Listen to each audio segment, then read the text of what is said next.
আল্লাহ তাআলা বলেন, ও মুমিনেরা, তোমাদের কিসের এত ভয়? আজকে তোমরা জালিমের পক্ষে সঠিক কথাগুলি বলতে পারো না, তোমরা জালিমের পক্ষে আজকে সোচ্চার হতে পারো না। বান্দা, তোমাদের ঈমানের মধ্যে আজকে এত দুর্বলতা কেন? আল্লাহ তাআলা বলেন, তোমাদের ঈমানকে চকচকে করো, তোমাদের ঈমানকে মজবুত করো, অবশ্যই অবশ্যই তোমরাই বিজয়ী হবে। পারা নম্বর 4, সূরার নাম সূরাতুল ইমরান, আয়াত নম্বর 139। আল্লাহ তাআলা বলেন, ওয়ালা তাহিনু ওয়ালা তাহজানু ওয়া আনতুমুল আ'লাউনা ইন কুনতুম মুমিনিন। আল্লাহু আকবার। আল্লাহ বলেন, তোমাদের কোনো ভয় নাই, তোমাদের কোনো চিন্তা নাই, তোমাদের হতাশাগ্রস্ত হওয়ার কোনো ব্যাপার নাই। ওরে মুমিন মুসলমান, তোমরা যদি সত্যিকার ঈমানদার হও, তাহলে পারে তোমরাই শেষ হাসিটা হাসবে। বলেন সুবহানাল্লাহ। আল্লাহ তাআলা অপর জায়গায় সূরাতুল ইমরানের মধ্যে আল্লাহ তাআলা বলেন, পৃথিবীর মানুষের এই যে খারাপ চক্রান্ত, আল্লাহ তাআলা বলেন, ওয়া মাকারু ওয়া মাকারাল্লাহ ওয়াল্লাহু খায়রুল মাকিরিন। জোরে বলেন সুবহানাল্লাহ। আল্লাহ বলেন, তোমাদের যেখানে কৌশল শেষ হয়ে যায়, তোমাদের সমস্ত যুক্তি বুদ্ধি যেখানে শেষ হয়ে যায়, আমি আল্লাহ তাআলা সেইখান থেকে শুরু করি, আর আমার কৌশল সবচেয়ে বড় ভয়ঙ্কর। সুবহানাল্লাহ।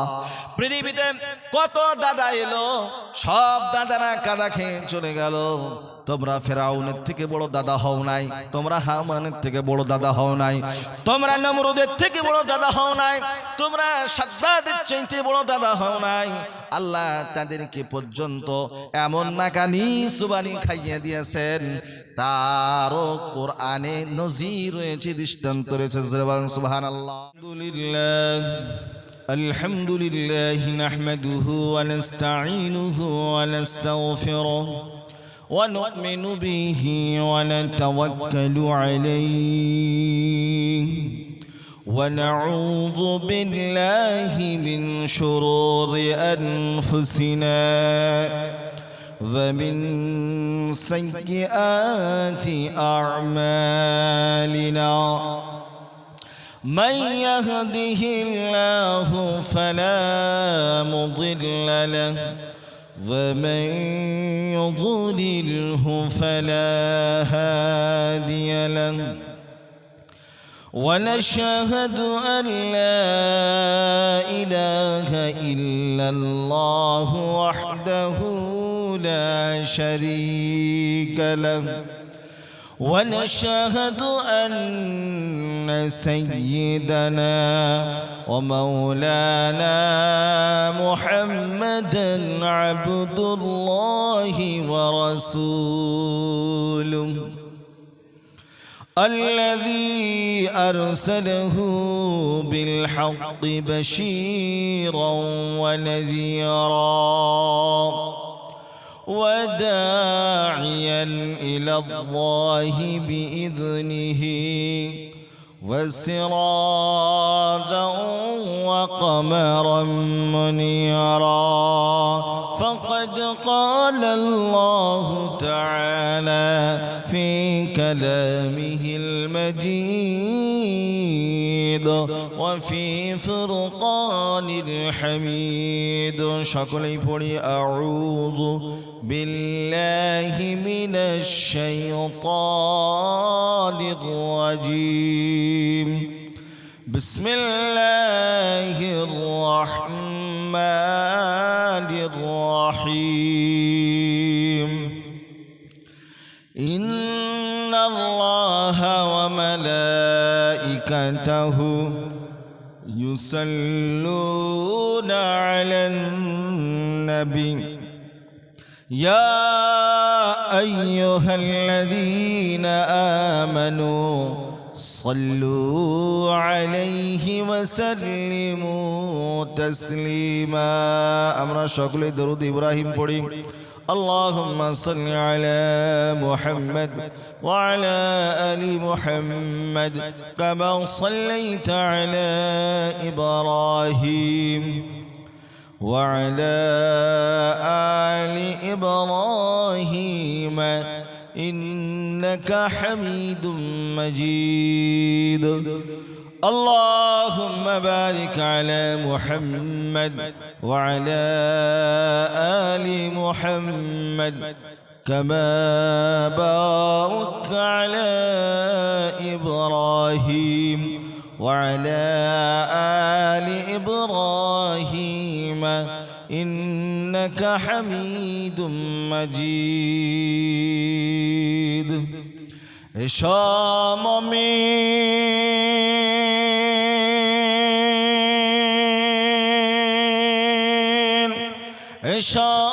من दर्द पड़ी खुशी करे नबी के हर नबी बिने कल हाशरे शफायत करबेन के सकले पड़ी बलगल उला बिकमालिही कशफ दुजा बिजमालिही حسنت جميع خصاله صلوا عليه وآله الحمد لله যাবতীয় উপাসনা ও আরাধনা ও সমদয় প্রশংসা সেই বিশ্ব নিয়ন্তার প্রতি নিবেদিত হোক যিনি মহিয়ান গরিয়ান সর্বশক্তিমান অনন্ত অসীম দয়ালু কৃপাবান সমগ্র সৃষ্টি জীব যার করে গুণগান যার বিনা অনুমতিতে চন্দ্র সূর্য দিতেও হয় না অস্তও যায় না ভক্তি ও ভালোবাসার সহিত করি তার প্রশংসা হামদ ও সানা সকলে আমরা সমবেত কণ্ঠে বলি আলহামদুলিল্লাহ কি ব্যাপার আপনার অসুস্থ লোক নাকি গো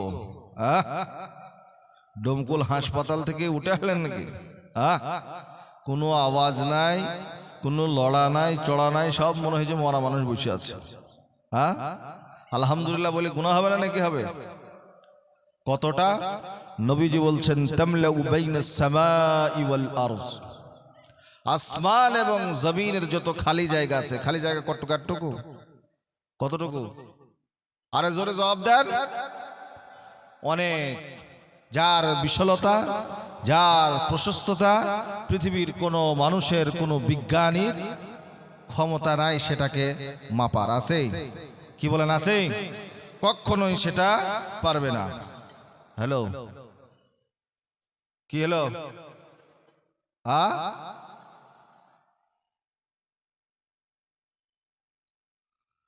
তাহলে পৃথিবীর কোন বিজ্ঞানীর পক্ষে সেটা সম্ভবপর নয় তো আল্লাহ তাআলা আপনাকে আমাকে একবার সুবহানাল্লাহ একবার আলহামদুলিল্লাহ বললে পারে আল্লাহ তাআলা এতটা নেকি লিখে দেবেন জোরে বলেন সুবহানাল্লাহ আর একবার জোরে সুবহানাল্লাহ হবে না সুবহানাল্লাহ মাশাআল্লাহ মাশাআল্লাহ বারাকাল্লাহ দেখুন আমরা যে কোনো কাজ করি স্বার্থ ছাড়া করি না করি যে কাজটাই করতে যাই সেই কাজটার পিছনে আপনার আমার একটা উদ্দেশ্য থাকে উদ্দেশ্যবিহীন কোনো কাজ হবে না কিন্তু আল্লাহ তাআলার যে কাজ এই কাজটা আমরা যেটা করি এর প্রতিদান আমরা আখিরাতে পাবো কোথায় পাবো আখিরাতে পাবো আচ্ছা আখিরাতের জীবনটা ছোট না বড় আরে জোরে বলেন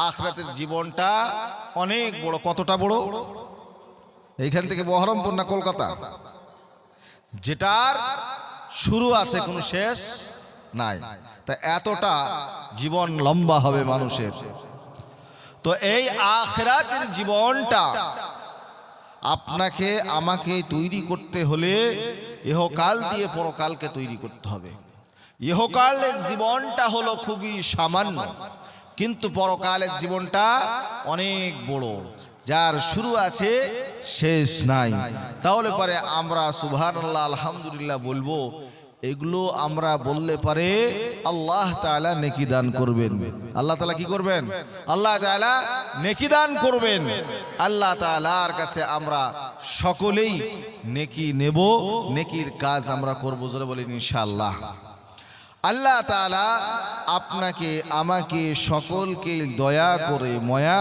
করে একটি জায়গায় নিয়ে এসেছেন। আজকের এই সভাটার নাম হলো জলসা। তো এর জন্যে যে জায়গাটায় আল্লাহ তাআলা নিয়ে এসেছেন, এই জায়গায় নিয়ে আসার জন্য আর একবার আল্লাহর শুকরিয়া আদায় করি, সকলে বলি আলহামদুলিল্লাহ। তারপরে অসংখ্য দুরুদ ও সালাম পেশ করি মা আমিনার দুলাল আহমদে মুজতাবা মুহাম্মদে মুস্তাফা, যিনি হলেন সাইয়্যিদুল মুরসালিন শফিউল মুযনিবিন রাহমাতাল লিল আলামিন। সেই নবীর উপরে লক্ষ কোটি শান্তির ধারা বর্ষিত হোক, সকলে বলি আল্লাহুম্মা আমিন।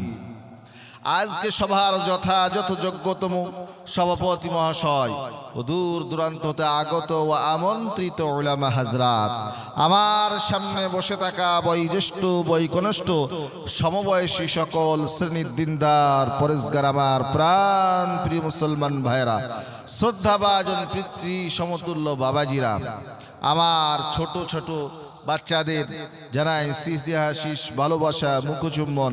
পর্দার আড়ালে পর্দারতা মা এবং বোনেরা সকলকে শ্রেণীগতভাবে শুভেচ্ছা অভিনন্দন আন্তরিকতা। আসসালামু আলাইকুম ওয়া রাহমাতুল্লাহ। আল্লাহ তাআলা আপনাকে আমাকে যে জায়গাটায় নিয়ে এসেছেন, এই জায়গাটার নাম হলো জলসা। জলসা মানে হলো কি? জলসা শব্দের অর্থ হলো বসার জায়গা। তো আমরা এখানে সবাই বসতে এসেছি কেন?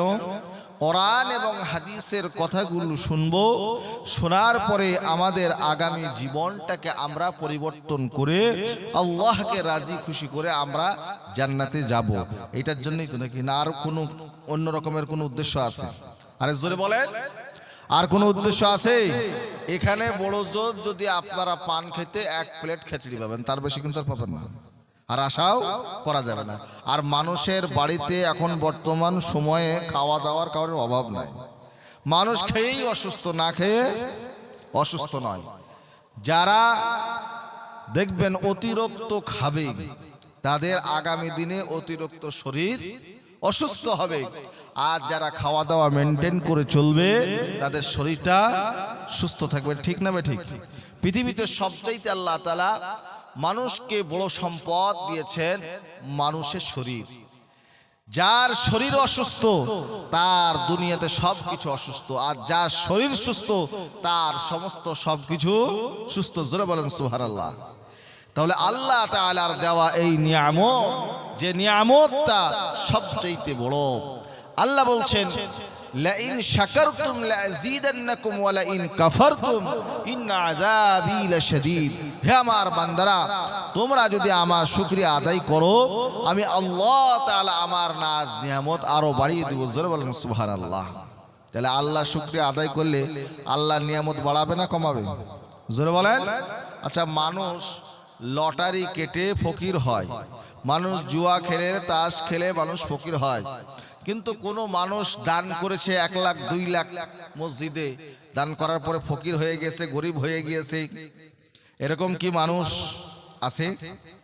সে অন্য কোনো ক্ষেত্রে হয়তো গরিব হতে পারে, কিন্তু দান করার জন্য সে গরিব হয় না। কারণ আল্লাহর রাস্তায় দান করলে আল্লাহ বলছেন মান জাআ বিল হাসানাতি ফালাহু আশরু আমসালিহা। আল্লাহর রাস্তায় যে দান করবে আল্লাহ তাআলা তার বিনিময়ে 10 দেবেন। জোরে বলেন সুবহানাল্লাহ। তাহলে আল্লাহ তাআলার যে প্রশংসা করবে, আল্লাহ তাআলা তার উপরে সন্তুষ্ট হয়ে আল্লাহ তাআলা তার নাজ নিয়ামত সব কিছু বাড়ায় দিবেন। জোরে বলেন সুবহানাল্লাহ। আল্লাহ তাবারক ওয়া তাআলা কোরআনুল কারীমের মধ্যে বলেন ইউসাব্বিহু লিল্লাহি মা ফিস সামাওয়াতি ওয়া মা ফিল আরদ ওয়া হুয়াল আজিজুল হাকীম। আল্লাহ বলেন, ও আমার বান্দা বান্দীরা, পৃথিবীতে যত মখলুকাত তোমরা আসমান এবং জমিনের মধ্যে দেখছো, আসমান এবং জমিনের মধ্যে যা কিছু রয়েছে সবাই আমার তাসবিহ করে, সবাই আমার প্রশংসা করে। জোরে বলেন সুবহানাল্লাহ। আল্লাহ তাআলার প্রশংসায় সবাই নিয়োজিত, কিন্তু আজকের বর্তমান সময়ের মুসলমানরা তারা আল্লাহর শুকরিয়া আদায় করতে চায় না, তারা আল্লাহর কৃতজ্ঞ বান্দা হতে চায় না। কথা ঠিক না বে ঠিক জোরে বলেন।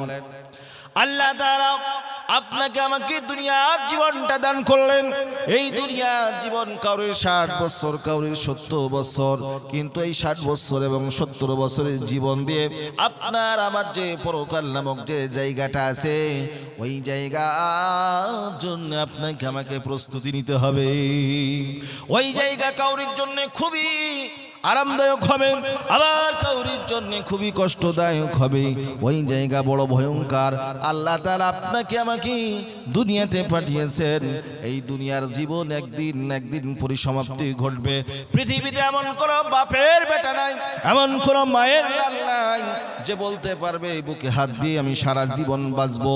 পৃথিবীতে যতই মাস্তানি করো, যতই গুন্ডামি করো, যত রকমের রাহাজানি চিন্তাই করো, একদিন না একদিন তোমার কাছে মালাকুল মউত আসবে। সেই দিন তোমাকে এই দুনিয়া থেকে আল্লাহ তাআলা নিয়ে চলে যাবে। জোরে বলেন সুবহানাল্লাহ। কার ভরসায় আছর মন, কিসের এত আশা, এক পলকে ভেঙে যাবে বাসা। ও তোর গনা যৌবন ফুরায়া যাবে, যৌবনে লাগবে ভাটি। ওই যে ডাকিতেছে তোমায় কবরের মাটি, ওই যে ডাকিতেছে তোমায় কবরের মাটি। সন্ধ্যার আগে যেদিন ডুবিবে বেলা, এক পলকে ভেঙে যাবে তোমায় রঙ্গেরি মেলা। সন্ধ্যার আগে যেদিন ডুবিবে বেলা, এক পলকে ভেঙে যাবে তোমায় রঙ্গেরি মেলা। ও কার তুমি ধমক দিবা, কার মাথায় ভাঙবা লাঠি, ওই যে ডাকিতেছে তোমায় কবরের মাটি, ওই যে ডাকিতেছে তোমায় কবরের মাটি। খবর পেয়ে আসবে আত্মীয় স্বজন, তোমার চারিপাশে বসিয়া তারা করিবে কন্দন। সাজায়া দেবে মনের মতো কি সুন্দর পরিপাটি, ওই যে ডাকিতেছে তোমায় কবরের মাটি, ওই যে ডাকিতেছে তোমায় কবরের মাটি। প্রত্যেক দিন আপনাকে আমাকে কবরে ডাকছে। ওই কবরে আপনাকে আমাকে যেতে হবে। যাওয়ার পূর্বেই আপনাকে আমাকে পূর্ব প্রস্তুতি গ্রহণ করতে হবে। সম্মানীয় আমার ভাইরা, এই কথাটা কেন নিয়ে আসলাম, এর পিছনে বড় উদ্দেশ্য আছে। বর্তমান সময়ে মুসলমানদেরকে আজকে খেলার পাত্র বানিয়ে ফেলেছে। আপনারা ফুটবল দেখেছেন কি দেখেন নাই? ফুটবল 4 কোণা হয় না 3 কোণা হয়? একটু জোরে আওয়াজ দিয়ে বলেন। ফুটবল কিরকম হয়? গোল হয়। আচ্ছা বলেন, যখন বলটাকে মারা হয় তখন কিরকম ভাবে সে ছুটতে থাকে? বলটা এক প্রান্ত থেকে আর এক প্রান্ত ছুটতে থাকে। এরকম ভাবে মুসলমানদেরকে ফুটবলের মতো আজকে আপনার বিভিন্ন জায়গায় মারা হচ্ছে। কোথায় মুসলমানরা মার খাচ্ছে না এমন কোন জায়গা নাই, সব জায়গায় মুসলমানরা মার খাচ্ছে। খাচ্ছে কি খাচ্ছে না? আচ্ছা বলেন, আজকে কিছুদিন আগে এই যে হুমায়ুন সাহেব, ও কোন পার্টি করে না করে ওটা আমার বলার উদ্দেশ্য নাই। হুমায়ুন সাহেব বাবরি মসজিদ করলেন, আর এই বাবরি মসজিদ করতে যে অনেক আলেম ওলামারা বক্তব্য দিল, অনেক রাজনীতির নেতারা পর্যন্ত বক্তব্য দিল। আচ্ছা বলেন, 6 ডিসেম্বর 1992 সালে যখন বাবরি মসজিদটাকে ভাঙা হলো, ওই বাবরি মসজিদটাকে কারা ভেঙেছিল, কেন ভেঙেছিল, এটার ভিতরে অনেক কিছু রহস্য আছে। বিস্তারিত আলোচনা নয়, খুব সংক্ষেপে কিছু আলোচনা। এই বাবরি মসজিদ 6 ডিসেম্বর 1992 সালে যখন ভাঙা হলো, ভাঙার পরে তারপরে এক সময় আপনার মুসলমানরা একটু সজাগ হয়েছিল, কিন্তু এইখানকার প্রশাসন আর এইখানকার কিছু হিন্দুত্ববাদী লোকেরা, হিন্দুদের মধ্যে সবাই কিন্তু খারাপ নয়, হিন্দুদের মধ্যে অধিকাংশই ভালো মানুষ আছে, কিন্তু কিছু কিছু হিন্দু আছে যারা মুসলমানদেরকে দেখতে পারে না। কথা ঠিক না বেঠিক? আরে জোরে বলেন। আমাদের পাশে হিন্দু ভাইয়েরা থাকে, আমাদের ওই পাশে এই পাশে সব দিকে হিন্দু ভাইয়েরা থাকে, আমাদের সঙ্গে কত ভালোবাসা, কত আন্তরিকতা, কিন্তু এমন একটা পার্টি, এমন একটা রাজনীতি, এই রাজনীতি আসার পরে মুসলমানের সঙ্গে আর হিন্দুদের সঙ্গে লড়াইয়া দিচ্ছে। সম্প্রীতির বাতাবরণকে তারা ঠিক রাখছে না, একাধ পার্টি আসছে আর একাধ রকম ভাবে বোঝাচ্ছে, আর যখন ভোটগুলো নিয়ে তখন নিয়ে নিচ্ছে। কথা ঠিক না বেঠিক? জোরে বলেন। এই যে আমাদের ওয়াকফ সম্পত্তি, এই ওয়াকফ সম্পত্তি 1 নম্বর খতনে চলে গেছে। আপনারা সার্চ করে দেখেন, কিছুদিন আগে আমাদের নেত্রী তিনি বললেন যে আমি এখান থেকে ওয়াকফের সম্পত্তিকে আমি যেতে দেব না। তারপরে কয়েকদিন বাদ দিয়ে দেখা গেল উনি সই করে বসে থাকলেন। কেন? উনি এই জন্য সই করলেন যে 32,000 চাকরিকে বাঁচাতে হবে, এসআইআর যদি আমি না করতে দিই আগামী দিনে আমার গদি টিকবে না, আমার উপরে হয়তো হামলা মামলা হতে পারে। সেই জন্য মুসলমানকে বলি দিয়ে আজকে এই আইনটাকে পাশ করা হলো। আমি আমার মুসলমান যে সমস্ত নেতা নেত্রী আছে তাদেরকে অনুরোধ করব যে আপনারা এই বিষয়ে সজাগ হন। আপনারা যদি আজকে সজাগ না হন, আপনাদেরকে কাল কিয়ামতের ময়দানে আপনাদেরকে হিসাব দেওয়া লাগবে। কথা ঠিক না বেঠিক? জোরে বলেন। মুসলমানদেরকে নিয়ে আজকে তামাশা করা হচ্ছে, মুসলমানদেরকে নিয়ে যখন যা খুশি মুসলমানদের ইমোশন নিয়ে আজকে খেলা করা হচ্ছে। আল্লাহ বলছেন ওয়া আন্নাল মাসাজিদা লিল্লাহ, মসজিদ হলো আল্লাহর ঘর। কার ঘর? জোরে বলেন। মসজিদ হলো আল্লাহর ঘর, আর সেই আল্লাহর ঘর হলো প্রত্যেকটা মুসলমানদের কলিজা। প্রত্যেকটা মুসলমানদের কি? কলিজা। মানুষ সবকিছু সহ্য করবে, কিন্তু মসজিদ আঘাত করবে, মসজিদের বিরুদ্ধে কথা বলবে, আল্লাহ আল্লাহর রাসূলের বিরুদ্ধে কথা বলবে। এটা কি আপনারা মানবেন? জোরে বলেন, মানবেন? বা কখনোই মানা যাবে না। তাহলে পারে আজকে মসজিদকে তোমরা ভাঙলা, আমরা যদি মসজিদ করি, আচ্ছা বলেন সুপ্রিম কোর্ট, হাই কোর্ট যেখানে পাওয়ার দিল, তার আইন পাশ করলো, মসজিদ করতে পারে, কোনো সমস্যা নাই, তারপরেও কেন চুলকানি? তারপরে কেন সমস্যা? মুসলমানরা সেখানে লক্ষ লক্ষ কোটি কোটি টাকা তারা দান করছে। এটার ভিতরে অনেক রকমের রাজনীতি খেলা চলছে। কেন? যাতে করে এই খেলাগুলো যদি মাঠে ময়দানে ঠিক থাকে, মুসলমানরা তাদের দাবি দাবা ভুলে যাবে, জনসাধারণ হিন্দু ধর্ম বর্ণ নির্বিশেষে সবাই তাদের আপন আপন চাহিদাগুলি ভুলে যাবে। যদি পেটে ক্ষুধা থাকে তাহলে পারে যত ভালোই ওই মাল দেওয়া হোক, ওই মাল দিয়ে কখনো কাজ হবে না। হবে? জোরে বলেন। পেটে যদি ক্ষুধা থাকে তাহলে পারে তাকে কি দিতে হবে? খাদ্য দিতে হবে। তার প্রয়োজনীয় খাদ্য পানি যদি দেওয়া যায় পেটের ক্ষুধা নিবারণ হবে, নচেত কিন্তু নিবারণ হবে না। সম্মানীয় আমার ভাইয়েরা, এই জন্য মসজিদের ওপর আপনার আমার আস্থা রাখতে হবে কি হবে না? তো মসজিদ হুমায়ুন সাহেব করেছে ভালো কাজ, আলহামদুলিল্লাহ, কিন্তু তারপরেও দেখলেন যে আপনার গীতা পাঠ, রামায়ণ পাঠ করা হলো কোথায়? আপনার ওই কলকাতাতে। তারপরে আরো বিভিন্ন জায়গায় মসজিদ তারা করছে, আরো বিভিন্ন মুসলমান সংগঠনগুলি, তাতে কোনো সমস্যা নাই। তারপরে আবার হিন্দু ভাইরা তারাও রাম মন্দির তৈরি করছে বিভিন্ন, তাতেও কোনো সমস্যা নাই। কিন্তু আমাদের সমস্যা হলো একটাই, যে আমরা মুসলমানরা কিন্তু এক নয়। কি নাই? জোরে বলেন। আজকে মুসলমানরা ঐক্যর রশিতে তারা আঁকড়িয়ে ধরে নাই, যার জন্য মুসলমানদের আজকে অধঃপতন। আল্লাহ তাআলা বলছেন ফি বুয়ুতিন আযিনাল্লাহু আন তুরফা, যেখানে আল্লাহ তাআলা চান তার ঘর নির্মাণ হোক, সেখানেই কি হয়? আল্লাহর ঘর নির্মাণ হয়। এটা ফয়সালা হলো কার? আরে জোরে বলেন, আল্লাহর। তাহলে পারে এখানে আপনার আমার কোনো কিছু করার নাই। তারা আমাদের বাবরি মসজিদকে ভেঙে দিল। বাবরি মসজিদকে যিনি সর্বপ্রথম তার মিনারের উপরে উঠে যিনি শাবল দিয়ে আঘাত করেছিলেন, তার নাম হলো বলবীর সিং। কি নাম? জোরে বলেন। বলবীর সিং। এই বলবীর সিংকে আমি 2004 সালে আমি দেখেছি, তার সঙ্গে সাক্ষাৎ হয়েছে। কেমন ভাবে? আমি যখন হুগলিতে শামতা মাদ্রাসায় পড়তাম তখন তিনি এসেছিলেন, তাকে ইনভাইট করা হয়েছিল। আসার পরে তিনি সমস্ত ঘটনাগুলি খুলে বললেন, শুরু থেকে নিয়ে শেষ পর্যন্ত কি হয়েছে। বললেন যে ওইখানে যখন আমরা মসজিদ ভাঙার জন্য গেলাম, যাওয়ার পরে সেইখানে আমি আমি সর্বপ্রথম আমি শাবলের আঘাত সেখানে করেছিলাম।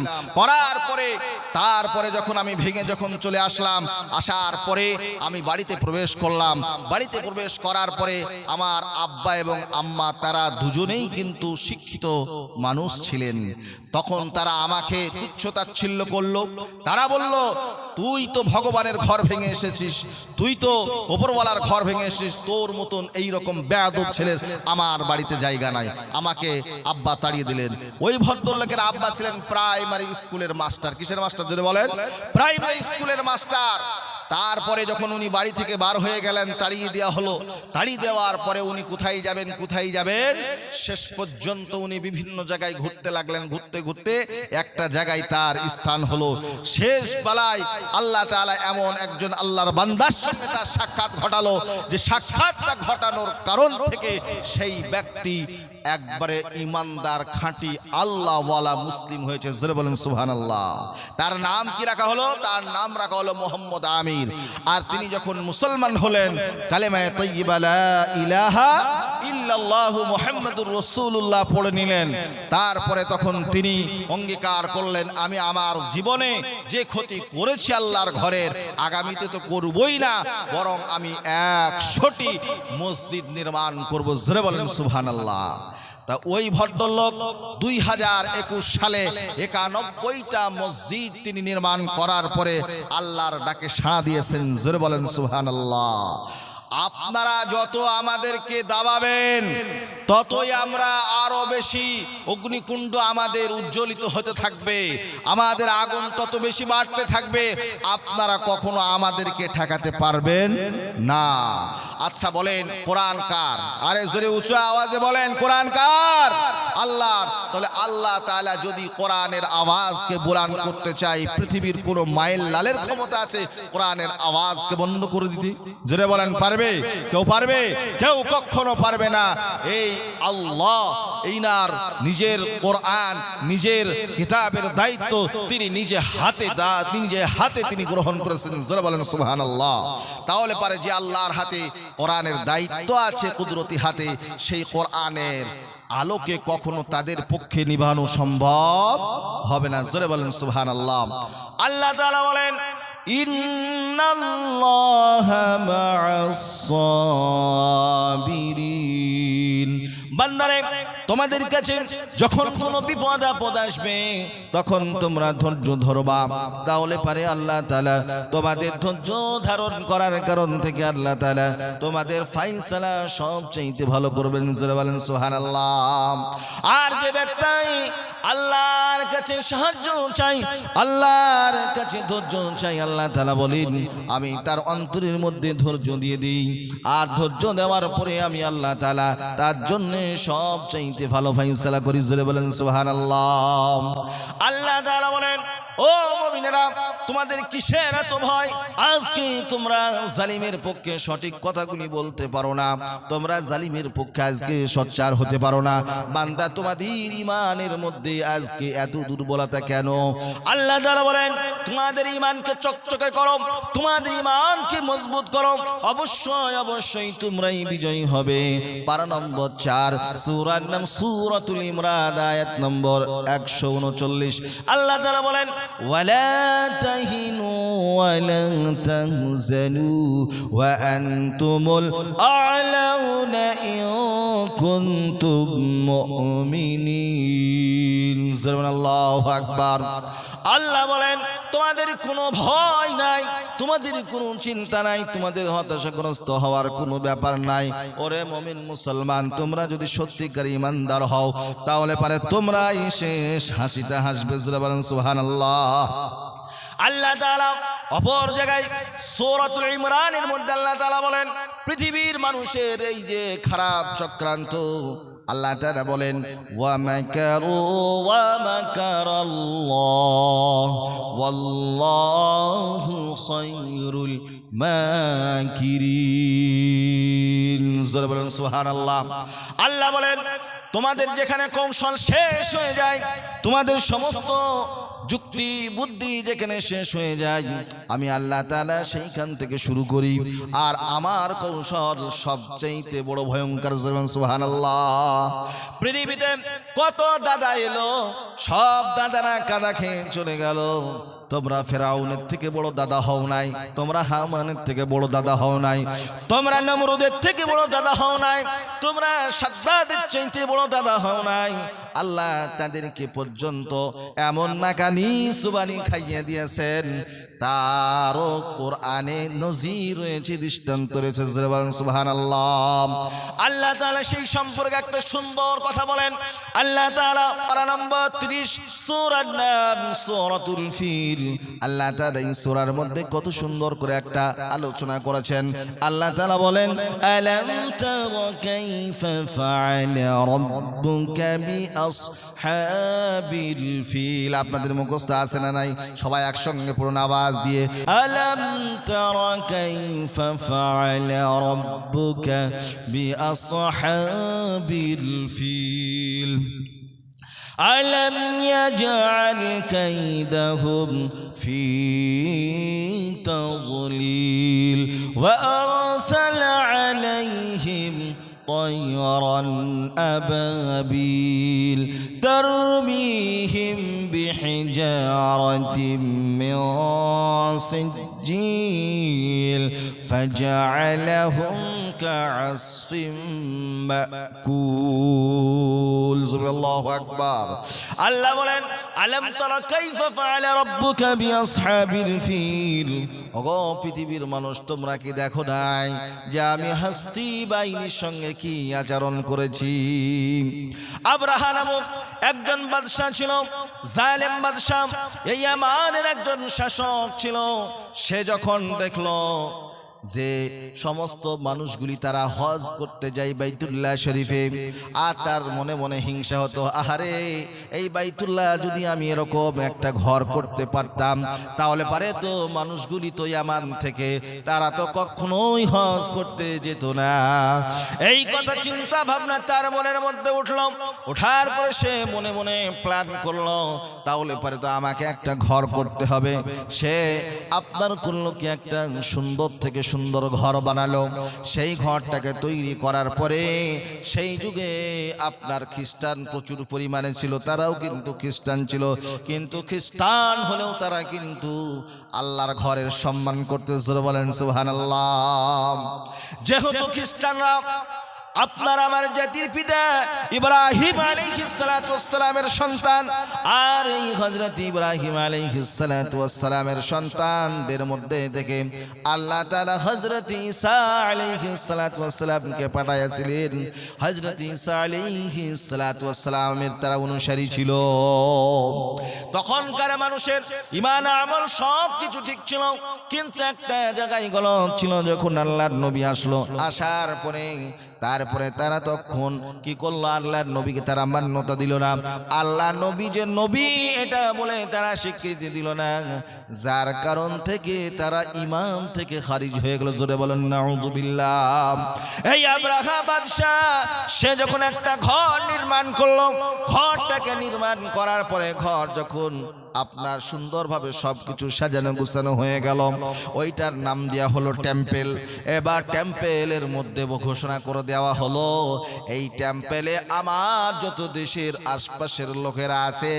তারা সবাই এখানে আসবে আর হজ্জে বাইতুল্লাহতে যাওয়ার আর কোনো প্রয়োজন নাই ওই মক্কা নগরীতে যাওয়ার কোনো প্রয়োজন নাই এই ঘরের মধ্যে তারা এসে তারা এখানটাকে তাওয়াফ করবে এখানে তারা প্রদক্ষিণ করবে আর এখানে পরিদর্শন করার পরে নিজ নিজ বাড়িতে তারা চলে যাবে এই ঘোষণা চতুর্দিকে ছড়িয়ে পড়লো ছড়িয়ে পড়ার পরে এবার তখন একজন লোক করলো কি ওই ঘরের মধ্যে যে পায়খানা করে আসলো পায়খানা করে আসার পরে এবার যখন পায়খানা করেছে পায়খানা করার পরে কেউ একজন যে বলল ওগো আব্রাহা বাদশা আপনার ওই যে নতুন ঘর নির্মাণ করেছেন ওই নতুন ঘরের মধ্যে একজন পায়খানা করেছে এবার যখন আব্রাহা বাদশার কাছে এই মেসেজটা গেল, মেসেজটা যাওয়ার পরে আব্রাহা বাদশা অমনি সঙ্গে সঙ্গে রেগে গেলেন।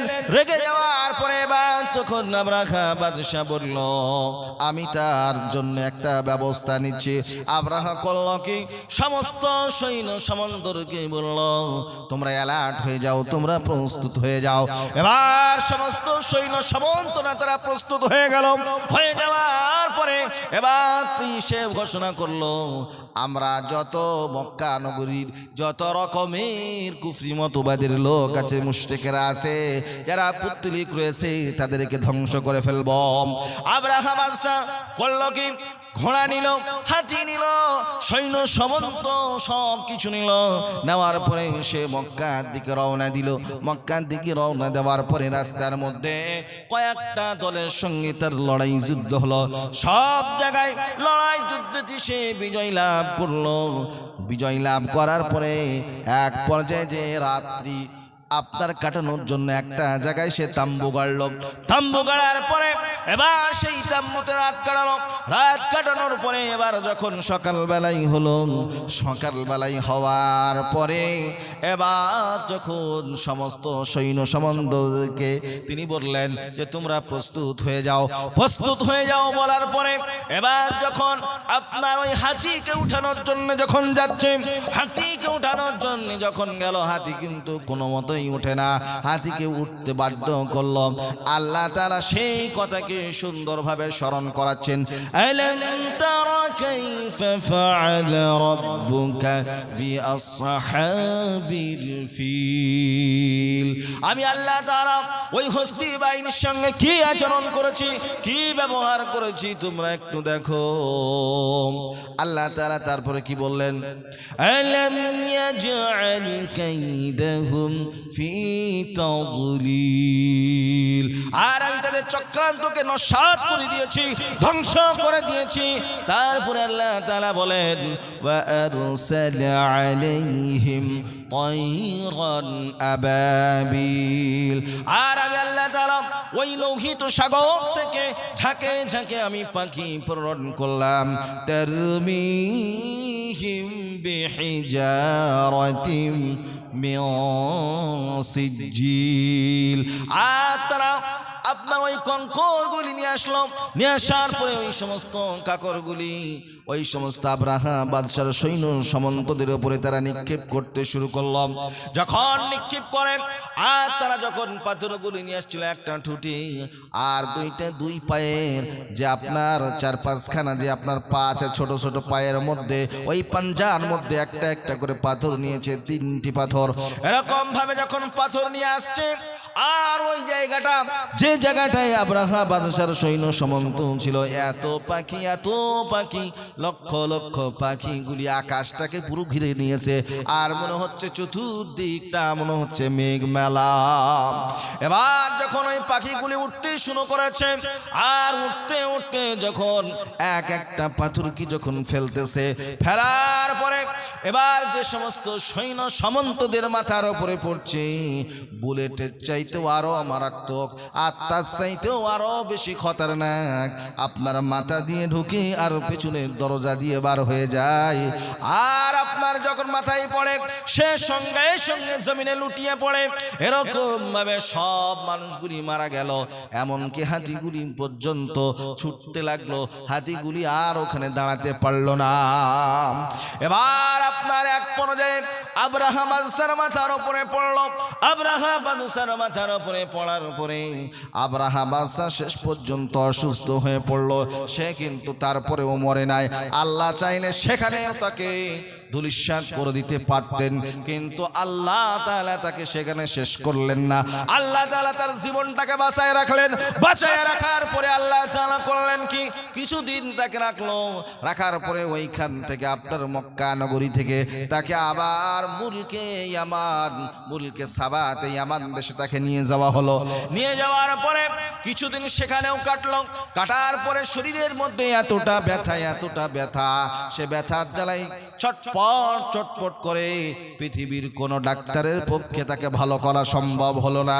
পৃথিবীর কোন হাকিমের পক্ষে তাকে সুস্থ করা করা সম্ভব হলো না। শেষ পর্যন্ত তার শরীরের মধ্যে পচন ধরলো। পচন ধরার পরে তারপরে আস্তে আস্তে তার গোস্ত মাংসগুলি আপনার পচে পচে খসে খসে পড়তে লাগলো। জোরে বলেন নাউজুবিল্লাহ।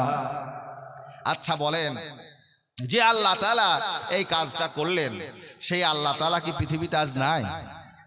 জোরে বলেন। সেই আল্লাহ এখনো পৃথিবীতে আছেন, কিন্তু আজকে সেই আল্লাহর কুদরত তো আমরা দেখতে পাচ্ছি না। কুদরত আমরা দেখতে পাচ্ছি, কেন পাচ্ছি না? আসলে আমরা সেই মাপের আমরা মুসলমান নই। তাহলে বলবেন যে মৌলানা সাহেব তাহলে তার একটা দৃষ্টান্ত দেন, একটা উদাহরণ দেন। আমাদের পার্শ্ববর্তী দেশ আফগানিস্তান। আচ্ছা বলেন, এই যে আফগানিস্তান, এই আফগানিস্তান তারা 2001 সাল থেকে নিয়ে তারা যুদ্ধ কতদিন করলো? 2021 সাল পর্যন্ত 20 বছর তারা যুদ্ধ করলো। কত বছর? 20 বছর যুদ্ধ করলো। এই 20 বছরের যুদ্ধতে তারা তাদের দেশের জনগণ বা নাগরিক হারিয়েছে কত? 8 লক্ষ। সেখানে মানুষ বাস করে কত? 8 কোটি। কত কোটি? 8 কোটি মানুষ বাস করে। আর জীবন গেল কত? 8 লক্ষ। তার মধ্যে সৈন্য সামন্ত আছে, জনসাধারণও আছে। তো সেই সমস্ত মানুষ যারা চলে গেল তারা তো শহীদের মর্যাদা লাভ করলো, কিন্তু যারা বেঁচে থেকে যুদ্ধে অংশগ্রহণ করলো তারা তো গাজীর মর্যাদা পেল। তারা কি পেল? তারা গাজীর মর্যাদা লাভ করলো। তাহলে পারে আজ তাদের দেশের মধ্যে কত উন্নতি। এর আগে আমাদের ভারতবর্ষের মিডিয়ারা তারা কত লাফাচ্ছিল, আপনারা দেখেননি গো? দেখেছেন কি দেখেন নাই? তারা কি বলছে? আরে ও দেশটা হলো আতঙ্কর দেশ, ওই দেশটা হলো দেশদ্রোহী দেশ, জঙ্গির দেশ। আবার কয়দিন বারে দেখছি তো জামাই বাবুকে এনে জামাই খাতির জামাই সম্মান করলো, কি করলো না? এই যে আমির খান মুত্তাকি যিনি আসলেন, আসার পরে ভারতবর্ষে 1 সপ্তাহ ছিলেন। কয়দিন? জোরে বলেন। 1 সপ্তাহ ছিলেন। এই 1 সপ্তাহ থাকার পরে বিভিন্ন জায়গায় বিভিন্ন পর্যটক কেন্দ্রগুলিতে তাকে ঘুরে ঘুরে নিয়ে বেড়ানো হলো। হলো কি হলো না? তো তারা বিজয় পায় নাই। তারা একটা ছোট্ট দেশ আমেরিকার মতন পৃথিবীর সুপার পাওয়ারকে তারা হারিয়ে দিয়েছে। কেন? তাদের কাছে একমাত্র পাওয়ার ছিল ইমানের পাওয়ার। কিসের? ইমানের পাওয়ার। আল্লাহ যদি মরণ দেন তাহলে পরে মরণ হবে, আর আল্লাহ যদি মরণ না দেন কিন্তু মরণ হবে না। হযরত খালিদ বিন ওয়ালিদ রাদিয়াল্লাহু তাআলা আনহু আল্লাহর রাসূলের একজন বড় মাপের সাহাবা। খালিদ বিন ওয়ালিদের এত ক্ষমতা ছিল, এত আল্লাহ তাআলা তার যুদ্ধের কৌশল দিয়েছিলেন। তিনি কয়েকশো যুদ্ধের মধ্যে তিনি শরীক হয়েছেন। কয়েকশো যুদ্ধের মধ্যে শরীক হওয়ার পরে ওনার এমন কোন শরীরের অঙ্গ প্রত্যঙ্গ নাই যেখানে আপনার শরীরে তরোয়ারের আঘাত লাগেনি, ক্ষত বিক্ষত হয়নি। সব জায়গাগুলি খামকুত হয়ে গিয়েছে। তিনি যখন আপনার মারা যাচ্ছেন, আপনার বিছানায় শুয়ে শুয়ে আল্লাহ রসুল সাল্লাল্লাহু আলাইহি সাল্লাতু ওয়াস সালাম তার নাম দিয়েছিলেন সাইফুল্লাহ, মানে আল্লাহর তলোয়ার। আচ্ছা বলেন, যদি আল্লাহ তলোয়ারটা ভেঙে যায় পৃথিবীতে কি বিজয় আসবে? জোরে বলেন। আল্লাহ তলোয়ার ভাঙলে পারে তো বিজয় আসবে না। আল্লাহ রসুল সাল্লাল্লাহু আলাইহি সাল্লাতু ওয়াস সালাম যার নাম দিলেন সাইফুল্লাহ, আল্লাহ তরবারি। আল্লাহ তরবারি কত মর্যাদা! যে যুদ্ধতে গিয়েছেন সেই যুদ্ধতে ফাতা, যে যুদ্ধতে গিয়েছেন সেই যুদ্ধতে বিজয়। আল্লাহ তাআলা তার কত মান মর্যাদা দিয়েছিলেন, তার কত শান শওকত দিয়েছিলেন। যখন তিনি অসুস্থ অবস্থায় বিছানায় পড়ে কাতরাচ্ছেন আর বলছেন, আল্লাহ আমি এত যুদ্ধে গেলাম, এত যুদ্ধে যাওয়ার পরেও তারপরে আমার শহীদি মৃত্যু হলো না। তখন তার পাশ থেকে তার স্ত্রী বলছেন যে আপনি তো হলেন সাইফুল্লাহ, যে নামটা আল্লাহ তাআলার নবী বিশ্ব নবী জনাবে মুহাম্মদুর রাসূলুল্লাহ সাল্লাল্লাহু আলাইহি সাল্লাতু ওয়াস সালাম দিয়েছেন, সেই নামটার একটা বড় বরকত রয়েছে, তার একটা বড় মর্যাদা রয়েছে। যদি আজকে সেই সাইফুল্লাহ যদি আজকে বিছানাতে যদি না থাকতো, সেই দিন যদি তার তরবারিটা ভেঙে যেত, তাহলে পরে মুসলমানদের এত বিজয়ী হতো না। জোরে বলেন সুবহানাল্লাহ। ভাইরা আমার, যে কথা আপনাদের সামনে বলতেছিলাম, আল্লাহ তাআলা বলেন যে আমি তাদেরকে কিরকম ভাবে ধূলিসাৎ করলাম, ফাজআলাহুম কাআসফিম মাকুল, আমি আল্লাহ তাআলা ভক্ষিত ভুসির নাই আমি করে দিলাম। যেরকম ভাবে দেখবেন যখন আপনার ওই ঘোড়াগুলি যখন আপনার খাদ্য খাবার খায়, খাদ্য খাবার খাওয়ার পরে তারপরে সেই সমস্ত গুলি যখন হজম হয়ে পায়খানা যখন করে, তার পায়খানার মধ্যে ভুসির আকৃতি পাওয়া যায় কি যায় না? আল্লাহ বলছেন ওরকম আমি সাদৃশ্য বানিয়ে দিলাম। আল্লাহর সঙ্গে কেউ তোমরা পাঙ্গা লিও না, আল্লাহর সঙ্গে কেউ তোমরা ঝামেলায় জড়ায়ও না।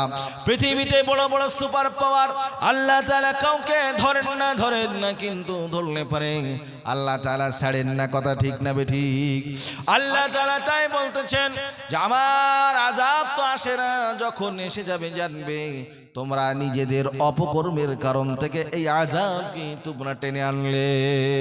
মা আসাবাকুম মিন মুসিবাতিন ফাবিমা কাসাবাত আইদিকুম ওয়া ইয়াফু আন কাসীর। আল্লাহ বলেন তোমাদের যে সমস্ত অপকর্মগুলি তোমরা দুই হাত দিয়ে করো, সেই সমস্ত অপকর্মের ফল যখন তোমাদেরকে আমি আসমান থেকে দিই, কখনো জমিন থেকে বালা দিই, কখনো গজব দিই, আবার কখনো আমি জলের মধ্যে জলোচ্ছ্বাস দিয়ে তোমাদেরকে ধ্বংস করে দিই। বান্দারে তোমরা কখনো মনে করবে যে আল্লাহ তাআলা আমাদের উপরে রাগ করে করেছেন? না রে বান্দা, না, আমি রাগ করে কোনো কিছু আমি করতে চাই না। বান্দা তোমাদেরকে আমি এটা এই জন্য করে থাকি যাতে করে তোমরা শুধরায়া যাও। এই জন্য তোমাদেরকে বিভিন্ন সময় তোমাদেরকে আমি বিভিন্ন আযাব দিয়ে থাকি। আর আল্লাহ তাআলা বলেন যারা মুমিন হবে, যারা আল্লাহওয়ালা হবে, যারা দিনদার ইমানদার হবে, তারা এমনি এমনি আল্লাহর জান্নাতের মধ্যে যেতে পারবে না। কথা ঠিক না বেঠিক? আল্লাহ তাআলার জান্নাতে যাওয়ার জন্য আল্লাহ তাআলার পরীক্ষার সম্মুখীন আপনাকে আমাকে হতে হবে কি হবে না? আল্লাহ তাআলার কাছে যাওয়ার পূর্বেই আপনাকে আমাকে আল্লাহর জান্নাতে যাওয়ার জন্য আপনাকে আমাকে বিভিন্ন রকমের আমাকে সমস্যাগুলি ফেস করতে হবে। আল্লাহ তাআলা সে কথা কোরআনুল কারীমের মধ্যে বলেন, তাবারাকাল্লাযী বিয়াদিহিল মুলকু ওয়া হুয়া আলা কুল্লি শাইইন কাদির। আল্লাহ তাআলা বলেন এই যে তোমরা পৃথিবীকে দেখছো, এই পৃথিবীর একজন মালিকানা হলেন, তিনি হলেন আল্লাহ। কি জোরে বলেন? তিনি হলেন আল্লাহ, যার কুদরতি ক্ষমতার মধ্যে, যার কুদরতি হাতের মধ্যে সমগ্র পৃথিবীর মালিকানা রয়েছে। জোরে বলেন সুবহানাল্লাহ। ওয়া হুয়া আলা কুল্লি শাইইন কাদির। আর সেই আল্লাহ তাআলা তিনি হলেন সবচাইতে বেশি ক্ষমতার মালিক। জোরে বলেন সুবহানাল্লাহ। الذي خلق الموت والحياة ليبلوكم أيكم أحسن عملا فهو العزيز الغفور। আল্লাহ বলেন তোমাদের মধ্যে আমি বান্দা জীবন এবং মরণ দিয়েছি, আর এই জীবন এবং মরণের মাঝখানে আমি আল্লাহ তাআলা একটা সময় দিয়েছি। সময় দেওয়ার পরে আমি আল্লাহ তাআলা তোমাদেরকে একদিন না একদিন তোমাদেরকে মৃত্যুর জন্য তোমাদেরকে তৈরি থাকতে হবে। আল্লাহ তাআলা আপনাকে আমাকে কত ভালোবাসেন। আল্লাহ তাআলা বলেন তোমরা যখন সত্যিকারী আমলগুলি করবে, আমি আল্লাহ তাআলা তোমার আমলের বিনিময়ে আমি আল্লাহ তাআলা তোমাদেরকে মাফ করে দেব। জোরে বলেন সুবহানাল্লাহ। ভাইরা আমার, আল্লাহ তাআলা কত মায়া কত দয়া করেছেন। আল্লাহ তাআলা আপনাকে আমাকে দুনিয়াতে পাঠিয়েছেন। আল্লাহ তাআলা আপনাকে আমাকে দুনিয়াতে পাঠার পরে আল্লাহ তাআলা বিভিন্ন সময় বিভিন্ন রকম ভাবে আপনাকে আমাকে পরীক্ষা নিয়ে থাকেন। এই পরীক্ষাগুলি আপনাকে আমাকে এই জন্য নিয়ে থাকেন আমার বান্দা সেই সময় ধৈর্য ধারণ করে কিনা, আমার বান্দা সেই সময় কিরকম ভাবে চলে, এইটা দেখার জন্য আমি আল্লাহ তাআলা আমার বান্দাদের পরীক্ষা নিয়ে থাকি। জোরে বলেন সুবহানাল্লাহ। ভাইরা আমার, এই জন্য আপনাকে আমাকে আল্লাহ তাআলার পরীক্ষার সম্মুখীন হতে হবে। আল্লাহ তাআলার পরীক্ষার সম্মুখীন ছাড়া পৃথিবীতে কেউ কোনোদিন সফলতা লাভ করতে পারবে না। আর পরকাল তো সবচাইতে বড় সফলতার জায়গা। এই জন্য আপনাকে আমাকে এই পৃথিবীতেই আপনাকে আমাকে পরীক্ষা দিয়ে ভালো আমল করে দুনিয়া থেকে বিদায় নিতে হবে। আমরা নেব তো ইনশাআল্লাহ? আরে জোরে বলেন।